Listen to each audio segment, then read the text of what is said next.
Imagine a world where your financial well-being isn't measured by the number staring back at you from your banking app, but by how steady your chest feels when you open it. Gran Betty once told me something that would sound completely wrong to most financial experts.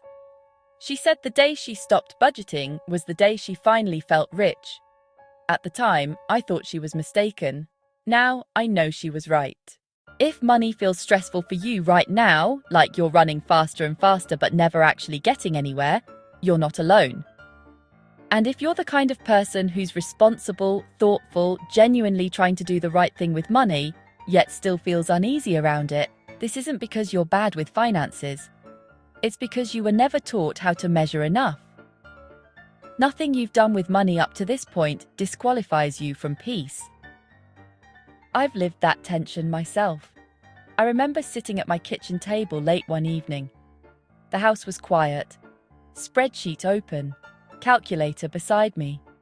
I'd overspent my weekly shop by £4.80, less than the price of a coffee, and yet my chest felt tight. I felt ashamed, like I'd somehow failed at being an adult. I wasn't reckless. I wasn't careless. I was trying. That was the moment I realized something was deeply wrong. Not with me, but with the relationship I'd been taught to have with money. We're told that strict line-by-line budgets are the only path to financial security. But for many of us, they don't feel like freedom. They feel like pressure. They create guilt over tiny mistakes, fear around spending, and a constant sense that joy has to be postponed until some imaginary future where we're finally good enough with money. I was doing everything right on paper, and yet I was anxious all the time. Gran Betty noticed. She watched me stress over numbers one afternoon and quietly said, "You're rich on paper, love, but poor in spirit." That sentence stung. It also changed my life. Gran Betty lived through genuinely hard times. Rationing, uncertain work. Winters where money and warmth were both scarce. And yet she carried a calm about money that I didn't understand until much later. She called it her contentment currency. She used to say, "Money's a good servant, but it'll ruin your life if you let it boss you about." She'd seen people with full bank accounts who lived in constant fear, and people with almost nothing who still felt secure. To her, abundance was emotional before it was numerical. One of the biggest lessons she taught me was the difference between price and value. I once questioned why she spent what felt like a small fortune on sturdy walking shoes. She laughed and said, "Cheap shoes are the most expensive thing you can buy." Those shoes lasted her years. They kept her mobile, social, independent. Meanwhile, she'd never waste money on little things she knew would end up forgotten in a drawer. That lesson rewired how I think about spending. I stopped asking, "Is this cheap?" and started asking, "Will this actually improve my life?" That shift completely changed my money mindset. I realized I was scaring myself out of buying a £15 book that might genuinely expand my thinking, while quietly bleeding money on subscriptions I barely remembered signing up for. Gran Betty wouldn't have judged me, but she would have raised an eyebrow and asked, "Which one's feeding you?" Once I stopped spending to soothe anxiety and started spending to support contentment, my expenses dropped naturally. No willpower, no punishment, just fewer purchases I didn't actually care about. Gran Betty had a simple way of describing this. She said there are two types of spending: noise and nourishment. Noise fades quickly. Nourishment stays with you. Once you learn the difference, money gets quieter. She lived this philosophy every day. She'd happily spend £3.20 on a fresh bunch of daffodils for the kitchen table. She didn't see it as frivolous. She saw it as an investment. Those flowers sat there all week, catching the morning light, lifting her mood every time she passed them. She understood something most of us are never taught. Contentment isn't about how much you spend. It's about intention. Take a breath for a second. Nothing needs fixing right now. You're not behind. You're not failing. You're just recalibrating what wealth actually means. If your mind has been racing while listening to this, that's okay. Let it settle. You don't have to hold every thought at once. Here's something gentle you can do today. Look at your last 3 purchases. Don't judge them. Just ask yourself honestly, did this bring peace, joy, or meaning into my life? Or was it just noise?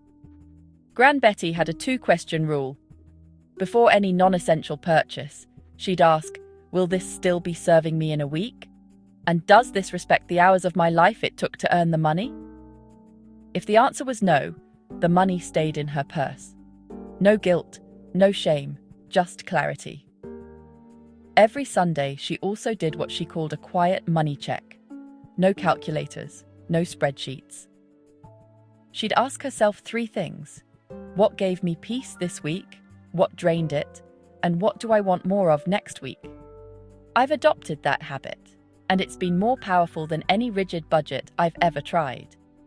And if you stay with me a little longer, you'll see how this way of thinking doesn't just reduce stress, it actually saves money. Now, you might be thinking, that's lovely, but I don't have spare cash for flowers or special tea. Gran Betty thought about that too. Some of her happiest habits cost nothing. Library books, long walks, proper conversations with the kettle on. She called it £0 contentment, and she believed it was the most reliable kind. One winter, she told me about a time when heating was rationed and meals were simple. Every evening, without fail, she'd brew her favourite tea, sit by the window, and watch the streetlights come on. She said that ritual reminded her that even when she didn't own much, she still owned her evenings. That's contentment currency, when it actually matters.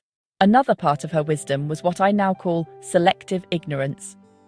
She didn't care what the neighbours bought, what car they drove, or what holidays they went on.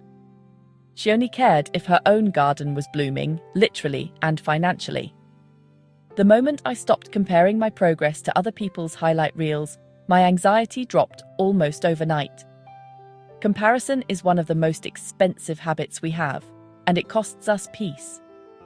Imagine yourself 6 months from now. You open your banking app, and instead of a knot in your stomach, you feel calm. You know where your money goes because it reflects what you value. You're not just surviving the month.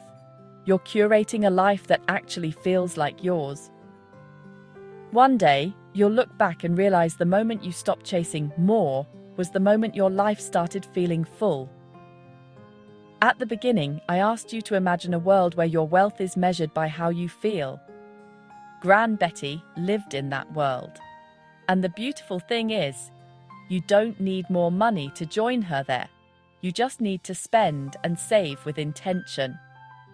If you want a calmer, kinder relationship with money, you're in the right place. Like this video, share it with someone who's stressed about money, and subscribe so you don't miss the rest of Gran Betty's lessons, because there are plenty more where this came from. I'd love to hear from you. What's one small thing, under £5 or even completely free, that brings you a surprising amount of contentment? However today feels financially, you're allowed to rest here for a moment.